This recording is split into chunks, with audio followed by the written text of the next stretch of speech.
जब वैज्ञानिक भी प्रभु महावीर के ज्ञान को देखकर हैरान हो गया। दो मित्र बहुत सालों के बाद मिले।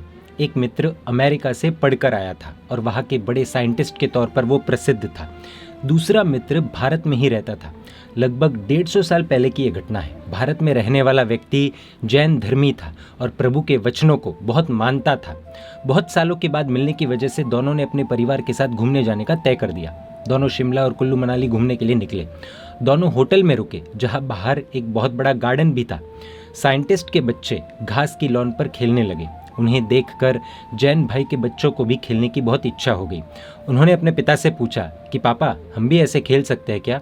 तो पिता ने प्रेम से समझाया, एक गर्भवती के पेट पर हाथी पैर दे और उसे जितनी वेदना हो उतनी वेदना तुम्हारे पैरों से घास के जीवों को होगी। साइंटिस्ट ने अपने जैन मित्र से एक बात कही, आप अपने बच्चों को ये क्या नॉनसेंस सिखाते हो? कभी सपने में भी मत सोचना कि घास में जीव होते हैं। साइंस उसे बिल्कुल नहीं मानता। जैन मित्र हंसा। उसकी हंसी देखकर साइंटिस्ट को बहुत अजीब लगा। जैन मित्र ने कहा, आज नहीं मानता, कल मानेगा। प्रभु महावीर के शब्द कभी झूठे नहीं हो सकते। साइंटिस्ट और जैन मित्र ने बात आगे बढ़ाए बिना यूं ही छोड़ दी। दोनों को मैत्री बहुत प्यारी थी। थोड़े साल बीते और अमेरिकन साइंटिस्ट का फोन आया, मुझे अब अमेरिका छोड़कर इंडिया आना है।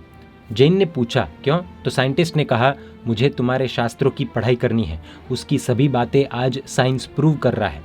जगदीश चंद्र बोस ने अभी ही वनस्पति में जीव को प्रूव किया है और आपके भगवान ने तो।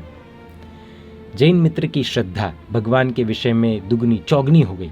भगवान की बातों को प्रूव करने का कार्य साइंस का है और अगर वो प्रूव न कर सके तो साइंस में खामी है, भगवान में नहीं।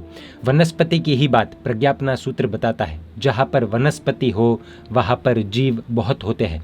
जैनों को सावधान होने की बहुत ज़रूरत है। कहीं हम भी प्रभु की साइंटिफिक नॉलेज से बिछड़ तो नहीं रहे ना?